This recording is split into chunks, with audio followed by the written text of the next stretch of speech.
Hello everyone and welcome back to my channel. Also, a happy new year. I did say I was gonna bring you guys a video before the new year was out, but life just got in the way. I'm so sorry. So yeah, I was gonna sit down today, a little bit of a different video from me admittedly, because I just thought I'd sit down, film a chatty video, and yeah, I just hope maybe some of you guys can engage with it. I basically put some feelers out on my Instagram the other day, and people actually said that for my YouTube videos they wanted to see more chatty videos.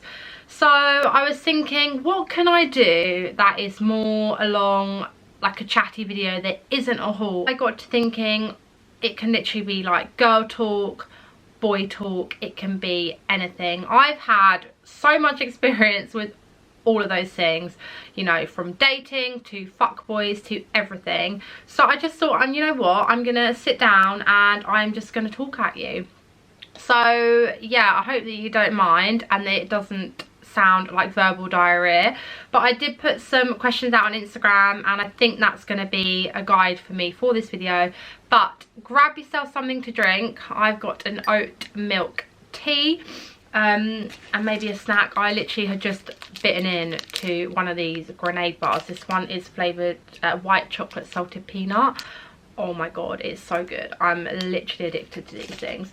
Yeah, I've got a few questions on my phone, and if I don't know what this is going to become, if it's going to turn into like a little series or something, but if there's any questions you want to ask me, I can literally be like your agony aunt, just answer away in the comment section below.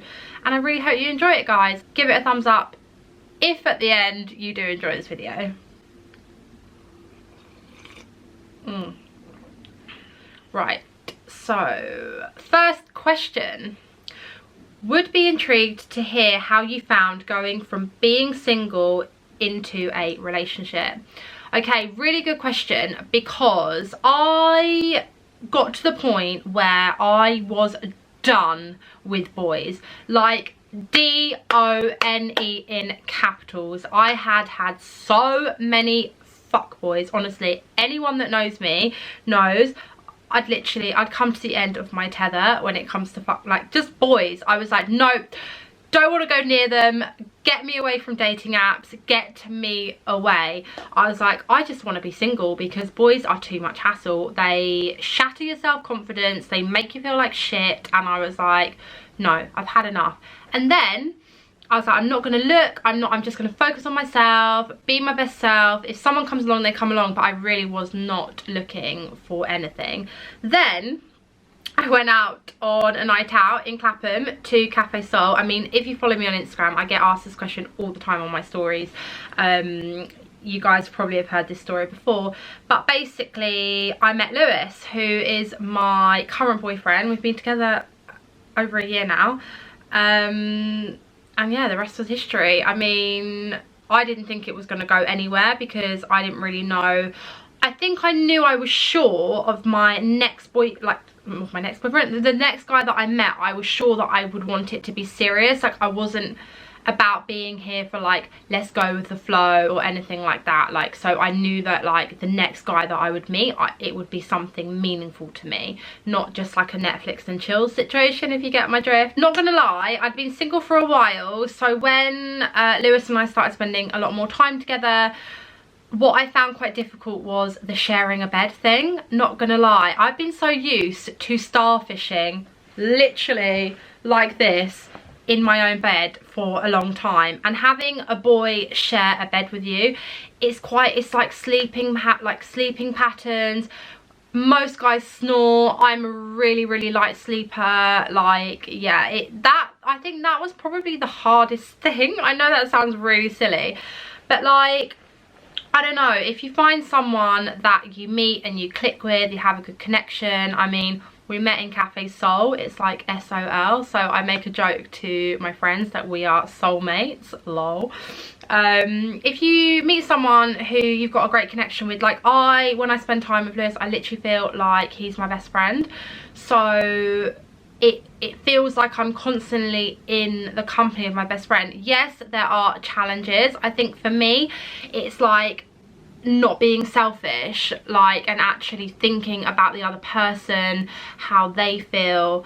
But that, like, just, I feel like that comes naturally over time, if I'm honest. So I feel like the transition wasn't actually that hard, considering that I was so certain I was going to be single. But it was the bed thing. Like, I love my sleep, I love my bed. Sharing my bed, I do not love. But yeah, I hope I answered that one correctly. Next question: how to date nowadays if you feel comfortable talking about women, masturbation and sex? Yes, I do feel comfortable talking about all of those. So how to date nowadays, right? This one is really difficult because I think I actually lack in self-confidence massively. So for me, I never really enjoyed dating apps because I feel like there's so much competition there, especially with like all the girls. And then guys are literally going for you purely based on your looks, and vice versa, the same for girls. You know, you're not swiping right if you're not attracted to the person at the end of the day. So yeah, I feel like dating apps never really worked for me, and I felt like if I saw someone that I liked, it was that awkward, like, oh, I'm talking to them for a week, they still haven't asked for my number. If it goes to 10 days, 2 weeks, like, forget about it. This is literally just a pen pal, and I'm not here for a pen pal. So yeah, I feel for me, dating apps, it's one of those things where they can be great if you're, like, for convenience, if you don't have a lot of time. Obviously we're really busy. It's good you can talk to people on the move. I know, is it not Bumble, Happen, I don't even know if that's, I literally haven't been on dating apps for ages, but I think Happen was the one where you match via, like, if you've crossed paths, like the same location, something like that. But more often than not, I found that you get chatting to a guy, you think that there's something there, and then you go on a date and you just don't feel it. There's no spark, there's no connection, you don't fancy them, and I hate feeling like forced into a situation. So for me, I know it's hard, but I feel like it's like the best way to meet someone is organically, be that like at the gym, or just be careful if you meet a guy at the gym, like what kind of guy he is, because you don't want a guy who's going to be like fighting you for the mirror because he's so vain and egotistical. So yeah, I mean, like at the gym, I think probably like through friends is a great one.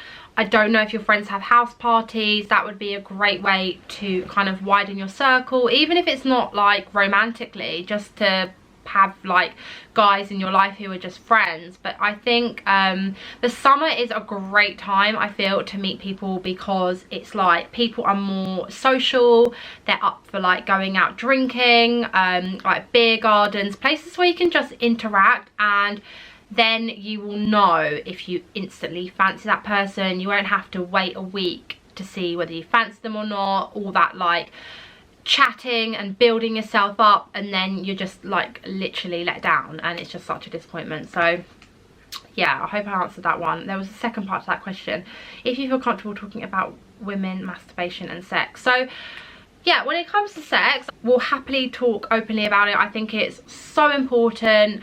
You know, when you're single, or if you're single, practice safe sex, by the way. But if you're in a relationship, like, still practice safe sex. But I think it's such an important part of a relationship.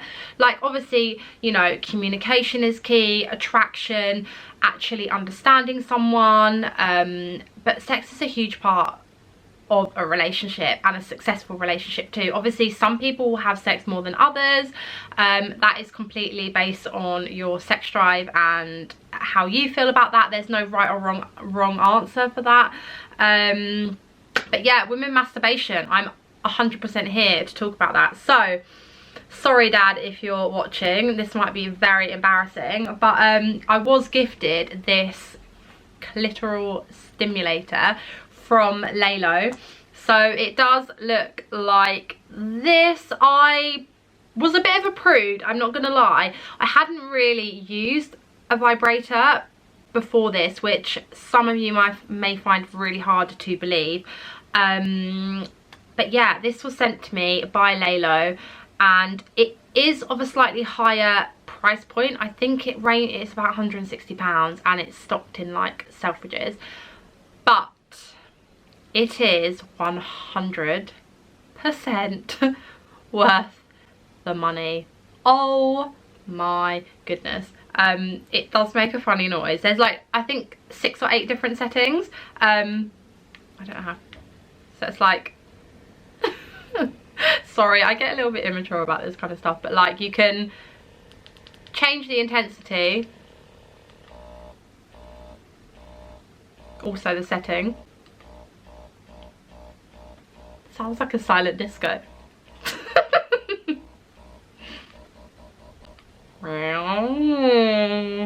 Oh my god, I am literally gonna turn this off now. I'm embarrassing myself. But yeah, I feel like I put this out on my Instagram when I was gifted it, just to kind of get the feelers on like who has one. And I had so many people get back to me basically saying this has changed their sex life. And also, if you're single, you don't need a man, you just need a Lalo clitoris stimulator, honestly. I think they do, this one's called the Sonar Cruise, I think. They do some other ones, and yeah, I feel like, I'm not sure if my boyfriend loves it, but I feel like every guy is different. It really depends. Some guys will be really into it. I know some of my friends, their boyfriends use it with them, they're really into it. I obviously have never used it being single.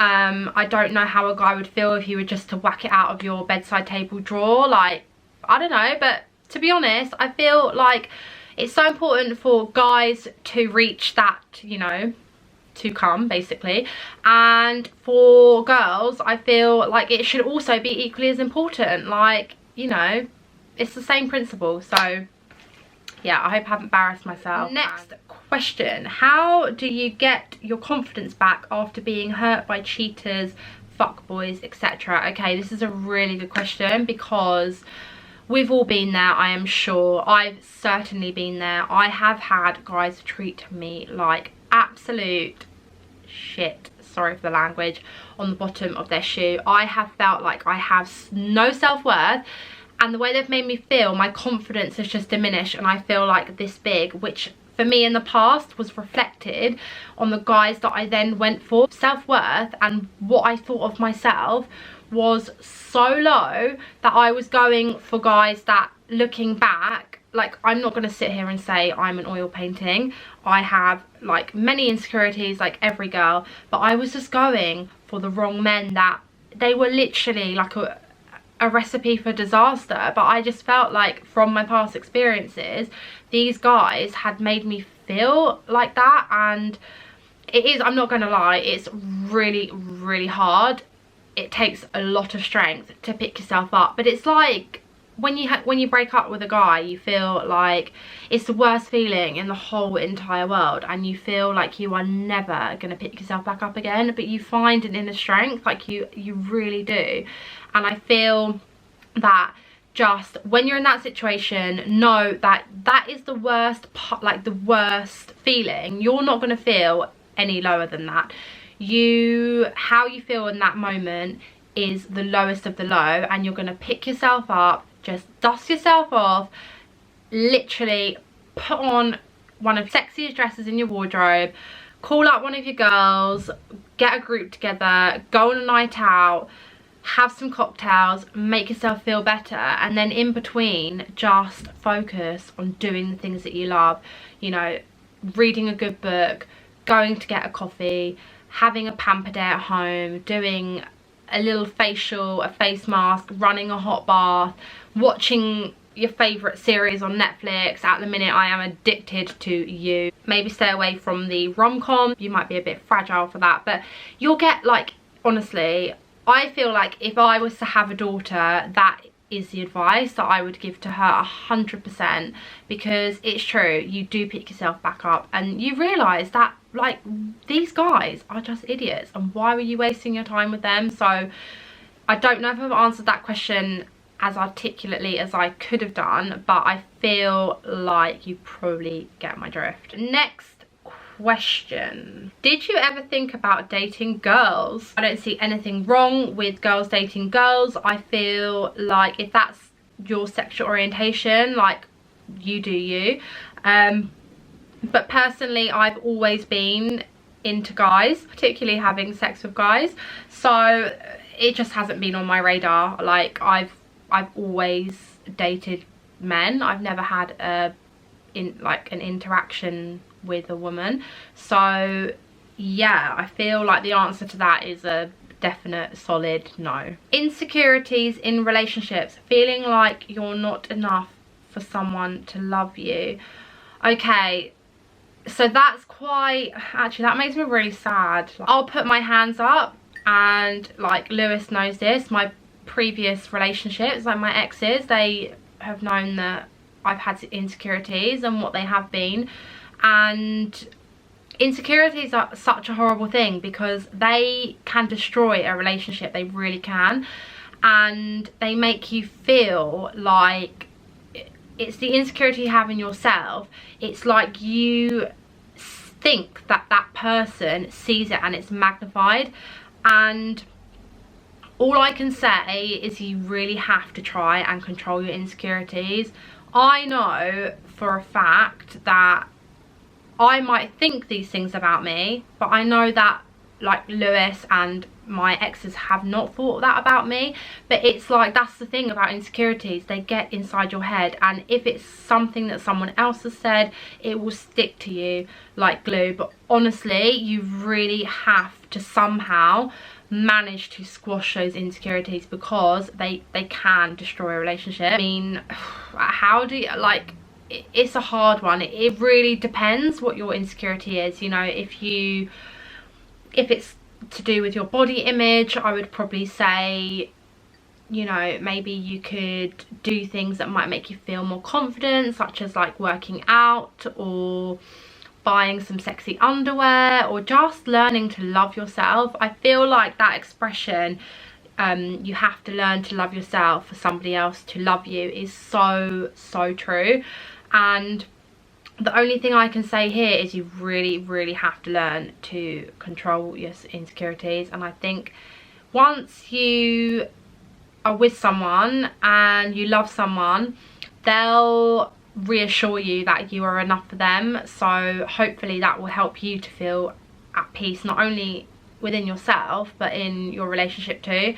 But I know how badly insecurities can affect not only like myself but also my relationship. So yeah, I feel like it is really sad to think that they can have that much of an effect on something like that, but you just have to learn to just manage them, I guess. Another question I've got here is, what's the most crucial thing for a healthy relationship? So these questions are pretty good. Okay, I'm gonna have to say communication, and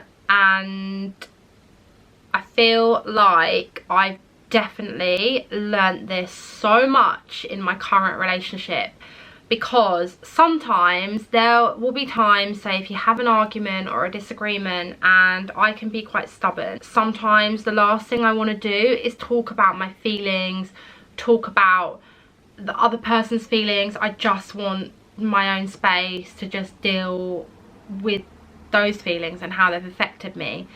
But actually communicating with your partner, talking things through together as a team, as a unit, I have learned is so important for a healthy relationship, because it really makes you understand what affects your partner and vice versa.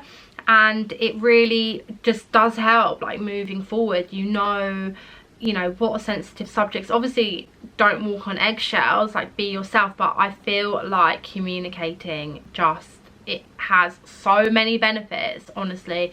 So if you are feeling a bit stubborn, maybe even just take yourself out of the room and say, look babe, I'm gonna come back, but I just need like a breather, and then talk about it. Like, you know, depending on how old you are, we're adults. Well, I'm certainly an adult, and it's time to start behaving like one.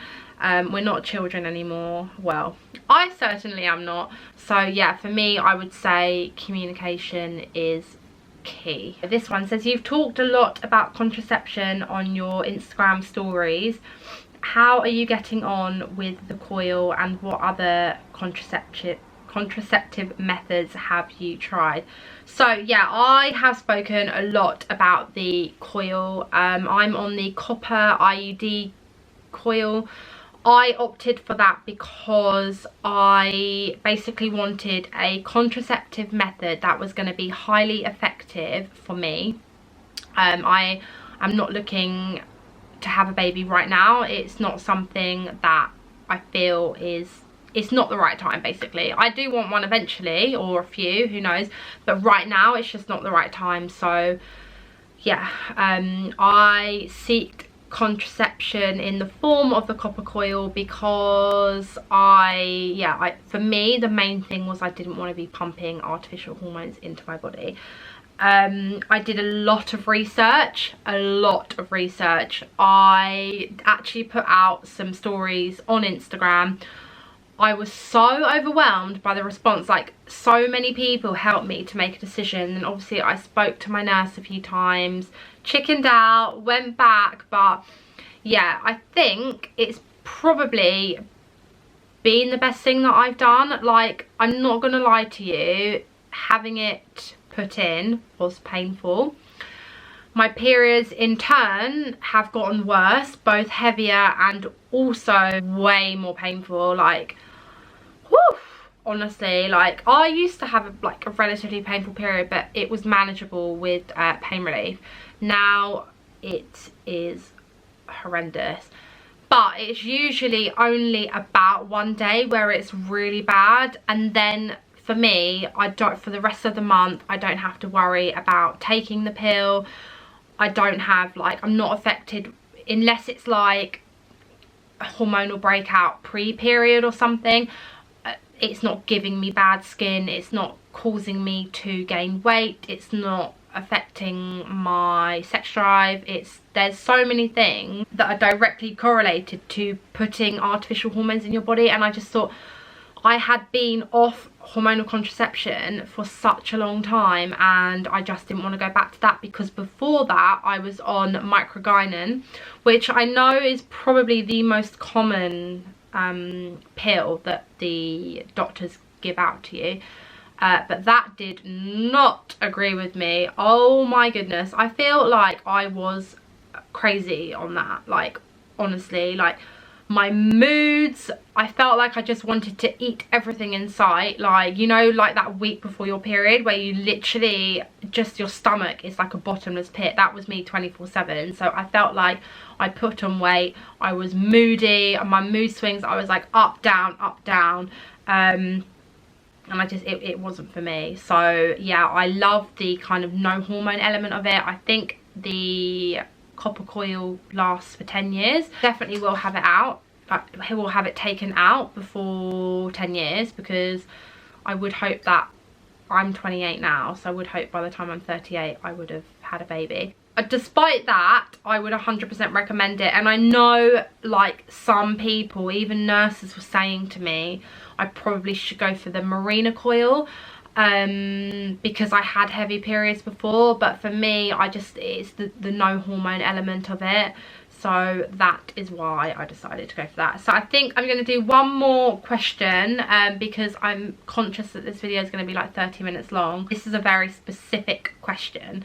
So the scenario reads, I've been dating this guy for about 6 weeks now. I really like him. We've been on several dates, but I know that he's dating other people. I don't know when to ask him, what are we? But I'm worried that he's not taking me seriously and he just wants his cake and eat it. What would you suggest that I do in this situation? Do I speak to him about it, or do I just carry on going the way things have been going? Oh, I hate this. The first initial stages of dating, oh my goodness, like they give me butterflies now, not butterflies, but they make me anxious just thinking about it, because it's like that not knowing where you stand. I just don't like the idea of like a guy dating me and potentially like sleeping with me and being intimate with me and then doing the exact same thing with someone else. Like, I know that in the beginning it's probably what's happening anyway, and I've probably done it like in the past. Like, you don't put your eggs in one basket. Is that the term? Don't put your eggs in one basket. Yeah, but it's just, I don't know, when guys try to make it very known that they're dating other people at the same time, I kind of feel like, what's your angle here? Like, why are you trying to make yourself out to be a player? Like, probably guys think, oh, like, or they want to make you feel like you're disposable. I don't know, I may be completely wrong, but I feel that for me, I really don't like it. Like, I feel as well, I had that chat with Lewis very early on in the relationship, because I was very sure of what I wanted. I feel like you don't necessarily have to sit the person down and be like, look, I'm looking for this, this, this and this, but I feel like you need to make it very clear that you're on the same page, or they need to know what page you're on and what page they're on, because if they're two different pages, like, no, you kind of want to be both on the same page, going somewhere. It really depends on where you are in your life as well. I feel like if you've just broken up with someone, probably you're not looking really for a boyfriend, you're just looking for a distraction. If the person that you're dating is in the exact same situation, then probably it's just a bit of fun, and if that's what you want, then, you know, that's absolutely fine. But as long as you both know that, I feel like it's really difficult for men and women to have just sex, no strings attached. Like, someone's always going to get attached, someone's always going to get hurt. Like, I just don't feel like you can be friends with benefits. I just don't think it works. So I don't know, I feel like just make your feelings apparent. I feel like if you have a good enough connection, if the guy likes you enough, if you like him enough, he won't want to date other girls. And to be honest, it's exhausting. Like, who has, well, one, the time, and two, the money to be going out on all these dates, like, with several different people? Like, because I certainly don't. So yeah, I just think, obviously, make your feelings known in quite an obvious way, and like, just don't be too pushy. But yeah, I feel like if it's meant to be, it will naturally click into place. But don't feel like you have to do this, like, oh, I need to be this cool, understanding girl. Like, you know, I'll wait for him to have the chat. Like, if it's genuinely bothering you and you like this person, you should feel like you could talk to them. Like I said, communication is so, so important for a successful and healthy relationship. So yeah, I'm going to leave it there. I really hope you've enjoyed this video. It is a little bit different from me, I'm not going to lie. But yeah, I could make this into like a weekly or a monthly thing. So if you've got any questions you want to ask me, fire them away either in the comment section below. I'll have a read over them and get them put into the kind of next video, or you can DM me. But yeah, if you liked it, give this video a thumbs up. Let me know. If you didn't like it, that's absolutely fine, but I just thought it's a new year, might as well try something different. And yeah, check out my Instagram, it's at Gemma Talbot. I will leave the handle here. Don't forget to subscribe if you're new. I will be back next week, so I really hope you enjoyed it, guys. Have a lovely weekend, and I'll see you soon. Bye.